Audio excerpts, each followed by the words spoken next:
Greetings, I'm Dr. Doug Campbell, and we're here to talk about what the hell is going on with World War I. Now, as students in history classrooms have heard over and over and over and over again for the better part of a century, on June 28, 1914, Archduke Franz Ferdinand, the heir to the throne of Austria-Hungary, was assassinated by Gavrila Princip, a young Bosnian Serb, only 19 years old. Within 6 weeks of that act of violence, all of the great powers of Europe were at war, a war that was ultimately going to last 4 years, claimed some 11 million lives, twice that number maimed and wounded. So obviously something there doesn't quite add up. Like, what the hell? How could any act of political violence, no matter how heinous, possibly lead to that sort of a grotesque murder carnival? Were all of the leaders of Europe in 1914 just total morons? Or was something else, perhaps a little bit more complex, going on? I suppose on a certain level, yeah, they were morons. But there was indeed some other stuff going on. In the interests of brevity, we can boil it down to 4 basic things that were really sort of the deeper underlying causes of the First World War. First of all, nationalism. Second, imperialism. Third, capitalism. And finally, miscalculation, which I worked really hard to try and come up with some sort of noun that would end in ism so it would go with the other ones, and it didn't really work. I suppose dumbassism is not actually a word, unfortunately, so we'll just have to go with miscalculation. So to take them in turn. Nationalism. From the start, we should be careful to distinguish between patriotism on the one hand, which is simple love of country or one's home. That's really old. That's essentially been around as long as humanity. Now, nationalism is different. It's not based on living in a particular place or citizenship in a particular country, but rather it is a category of group identity that is constructed from a sense of shared features in common, whether that might be a shared ethnicity or race, shared language, shared set of historical experiences, shared culture, in some cases shared religion, any of those things, all of those things blended together can yield a national identity.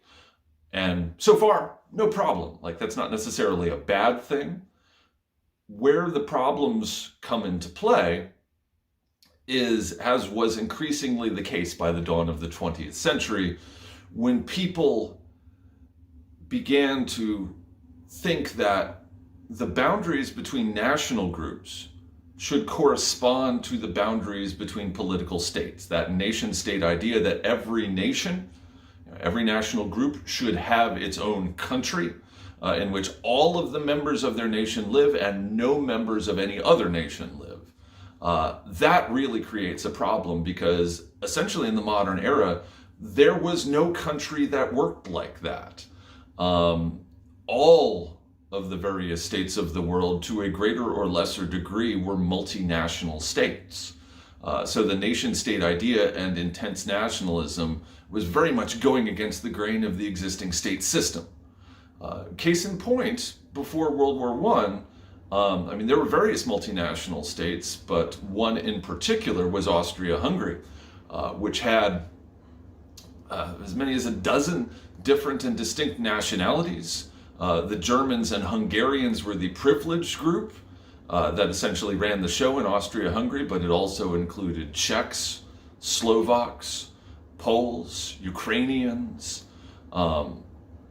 Romanians, Slovenes, Croats, Bosnian Muslims, and of course Serbs. And ultimately, the nation-state idea represented a threat to the very existence of Austria-Hungary. So the government of Austria-Hungary in the early 20th century was very interested in making sure that any nationalist challenges to the existing order were dealt with very, very harshly. And obviously Franz Ferdinand was the heir to the throne of this country. Gavrila Princip, who we mentioned, his 19-year-old assassin, he was a Serbian nationalist. He was recruited by an organization called Unification or Death, also sometimes known as the Black Hand, which was a radical Serbian nationalist organization that sought to achieve the goal of a greater Serbia through the means of violence and acts of terrorism. There was a Serbian state that already existed in the early 20th century, but not all of the Serbs of Europe lived within that Serbian state. There was a substantial Serbian population living across the border in a province of Austria-Hungary called Bosnia. So Serbian nationalists, like the Black Hand, wanted very much to create a Serbian nation state where all of the Serbs, and indeed all of the sort of southern Slavic peoples, kind of lived under Serbian leadership. So that intense Serbian nationalism was what drove that act of assassination. It would not have occurred without nationalism. After the assassination of Franz Ferdinand, the government of Austria-Hungary then felt like they needed to teach various national movements a lesson. They couldn't appear weak in the face of this challenge, and they decided to not merely hold Princip and his cronies responsible for this act of violence, but to blame the government of Serbia and issue an ultimatum basically that was designed to be rejected. Austria determined in 1914 to go to war to be strong in the face of these nationalist challenges. And blaming Serbia wasn't exactly fair. It wasn't as if the Black Hand had the overt support of the Serbian government. On the other hand, certainly there were covert links between some of the higher-ups in the Serbian military, for example, and the Black Hand. They weren't public, but certainly they were there. So it wasn't entirely unfair either. Even with all that, though, if that had been all that happened, this would have been just one kind of minor Balkan war of the sort that there had been several over the course of the previous few years. Nationalism also played a role in widening the conflict, however. There were certain sort of national affinities. Before issuing their ultimatum to Serbia, the Austrians had consulted with their allies, Imperial Germany. Since Germans, in a national sense, were kind of the privileged nationality in Austria-Hungary, and obviously so too in Germany, these guys had a very, very sort of close relationship. The Austro-Hungarian government and the German government had an alliance. They were essentially ride or die. And before issuing the ultimatum to Serbia, Austria-Hungary's government consulted with Germany, and Germany urged them to be firm. Likewise, the Serbian government had something of a pre-existing relationship with the sort of big brother, so to speak, of all of the various Slavic nationalities of Eastern Europe, which would be Tsarist Russia. They too are kind of ride or die.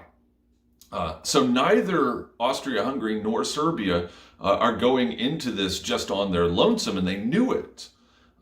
They basically were able to sort of count on support from people with whom they had kind of close national ties. So nationalism helped to widen the war in that sense. Also, there were pre-existing kind of nationalistic hatreds as well. Most particularly, like there was to a certain extent a rivalry between Germany and Russia in a national sense, but especially between the Germans on the one hand and the French over in the West on the other. That ever since the creation of a unified German state in 1871, which among other things happened as a result of a crushing defeat of France in the Franco-Prussian War that absolutely humiliated the French. The French had been looking for payback against Germany ever since. For decades and decades and decades, they had hated the Germans, and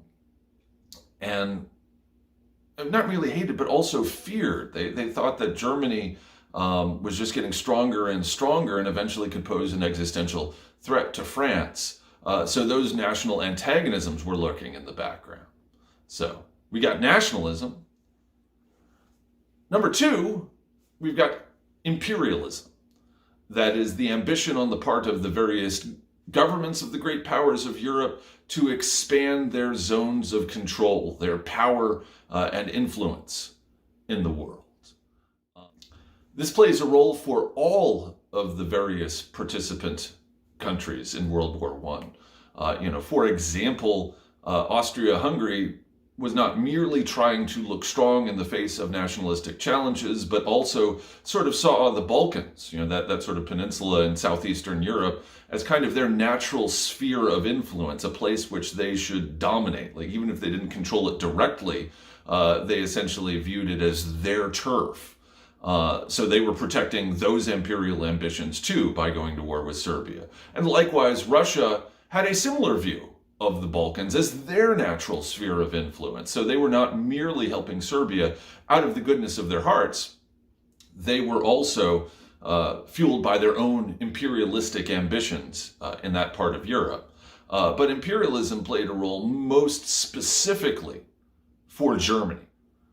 Germany had only recently unified, as we've seen, and was kind of a latecomer to the sort of imperial scramble on the part of the European great powers to carve out zones of control, whether in Europe or throughout the entire world, but they were catching up with a vengeance.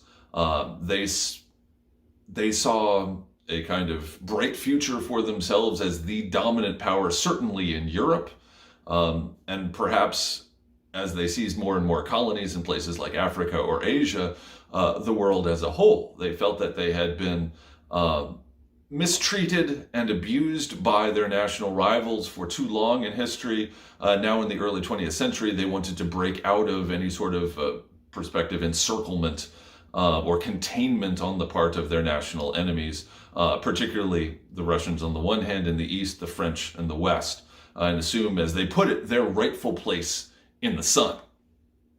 So those imperialistic ambitions were very, very important for Germany in terms of widening the war effort. Also might note too that one of the things that you often hear about as being a driving motivation for World War I are entangling alliances that the various countries had public and secret agreements with one another to, like, if you guys are ever caught in a war, we've got your back, we'll help you. And that's true to a certain extent. I mean, certainly Austria-Hungary and Germany had that sort of ride or die agreement, and same thing with the Russians and the French, and they honored those agreements.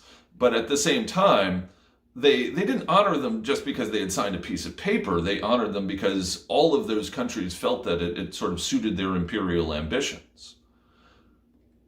Now, there were some countries that did not honor their treaties of alliance. For example, the Italians, Italy before the war actually was part of the alliance system with Germany and Austria-Hungary, but they decided to sit the war out for the first year, did not honor that treaty obligation. And when they did finally enter into the war, they entered against Germany and Austria-Hungary. They fought with them. So this whole notion of alliances can be taken too far. I think imperialism is really the sort of driving motivation. Third thing, capitalism. And here I bring this up not to be sort of contentious and give you like a Marxist interpretation of the war or something like that. These were sort of greedy capitalist countries who were driven by that sort of stuff into the war. Although, I mean, you can make that sort of argument.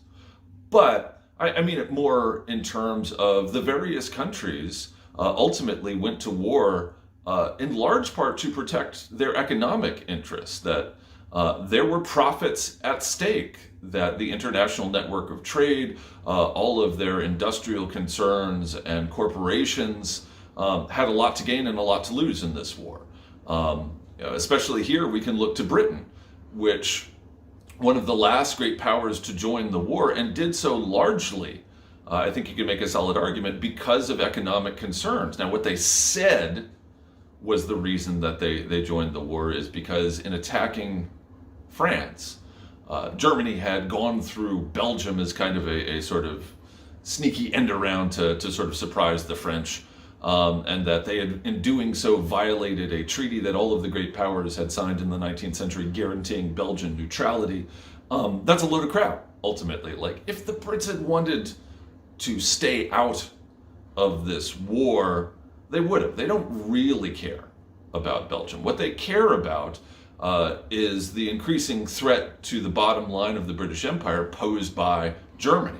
You know, that Germany, as we said, aggressive, up and coming. Their industrial economy is growing by leaps and bounds, and they're in stringent competition with the British economy. So too, the Germans had been building up their navy, which potentially would rival the British Navy, which served to guarantee Britain's economic network worldwide. The British Empire, I mean, very dependent on imports to fuel their industrial economy. So Britain saw Germany as a direct threat to that, to the sort of economic well-being of their empire, potentially. And they felt like they had to defend that. You know, certainly they had kind of a private understanding with the French and the Russians as well, but a lot of this was driven by imperialistic and indeed economic or capitalistic concerns. Also, too, we'd have to talk about this in terms of the United States' entry into the war, which did not happen for several years. Like, if the war broke out in the summer of 1914, the United States did not join the war until 1917. But at the same time, part of the way that happened was very sort of tied into the whole economic scheme of things. When the war broke out, Britain threw up an economic blockade using their navy to try and prevent any commerce from reaching Germany. The Germans weren't really able to compete with their surface fleet, but they did at least have U-boats, which could threaten commerce bound for British ports as well. So they sort of tried to do a counter blockade. It wasn't anywhere near as effective. What this has to do with the United States is, from the beginning, the United States in the early 20th century was another one of these very potent industrial economies. They had pre-existing trade relationships with all of the great powers, and they insisted that even though there was a war going on, as a neutral party, they reserved the right to trade with everybody, unmolested. And certainly the various economic blockades are going to hinder that substantially. The British essentially will not let any American commerce get to Germany. And they're able to do that using their surface fleet without much loss of life. It's not that big a deal for the British Navy to stop surface ships, to search them, to confiscate the cargo, to evacuate civilians and stuff like that. Since the Germans' major naval weapon were submarines, like, those really only work as a surprise attack weapon, and they are so small and cramped. Like, you can't evacuate civilians if you're going to attack a commercial vessel. You essentially have to sink it by surprise if that's going to work. The Germans even tried to sort of give warnings and often found their submarines sunk by the British Navy for their troubles. So for submarine warfare to work at all for the Germans, they essentially have to use it as kind of a sneak attack weapon. They understand that they ran the risk of bringing neutral parties into the war, and they especially didn't want the United States to have to enter into the conflict. So for the first few years, I mean, you may have heard a lot about the sinking of the passenger vessel Lusitania in 1915, but barring a few big blunders like that, which do kill a lot of people, but the Germans really tried to tread gently with the U-boats when it came to neutral shipping. And were essentially fighting with one hand tied behind their back at first. Eventually, though, Britain's economic blockade made the situation more and more desperate economically in Germany, until finally, by the beginning of 1917, they felt they just had to, let the dogs off the leash and let the U-boats attack in unrestricted submarine warfare. And that ultimately, the attacks on U.S. shipping is what is going to bring the United States into the war. You could also mention as well just the fact that American investors and American companies had lent an awful lot of money to the Western allies, to France and especially to Great Britain during this conflict, to the tune of about $9.5 billion. And, got to protect that investment to a certain extent. Like, if the Western allies lose the war, that money's not going to get paid back. So capitalism is the third thing. And finally, just miscalculation. That all of these countries, they sort of blow it with their call. They have no idea what this is going to be like. They make a rush decision as well, because modern industrial warfare is not merely a matter of who has the biggest army, the best weapons, the bravest soldiers. All of that is important, obviously, but it's also a matter of logistics and mobilization plans and who can get in position to fight the most quickly and the most effectively. So that means that the clock is always ticking, and none of the leaders of these various countries feel like they've got a lot of time to make these decisions and allow cooler heads to prevail. They sort of have to make a snap decision. And ultimately, most of them decide for war, that they sort of feel ultimately like they have more to gain by going to war than they do by keeping the peace. And at any point, any of the great powers that got involved in World War I could have said no, could have said, you know what, none of this is worth going to war over. We think not. We're going to sit this one out. And all of them decided to roll the dice. All of the great powers thought this was going to be, sure, a very costly and destructive war, absolutely, but a quick war. Kind of the rallying cry was, we'll be home by Christmas, a year tops. The idea that this could be a long, drawn-out war of attrition that seemed for a while like it was just going to be endless, that would have seemed absurd to all of the policymakers in 1914, and yet that's sort of what happened.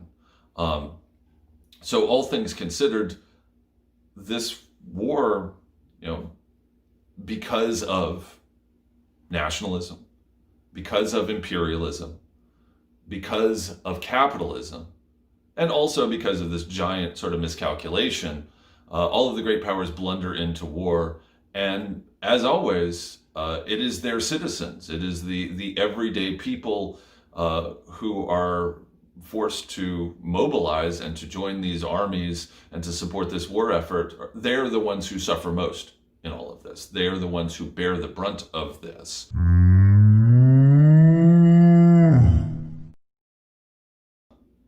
Hope that sort of clarifies it. I don't know if it really explains it. Like, personally, to me, it still doesn't make any goddamn sense. Like, this is not a justification for just the level of murderous carnage that you see. The extent of the catastrophe. But at least, hopefully, there is a certain amount of clarity.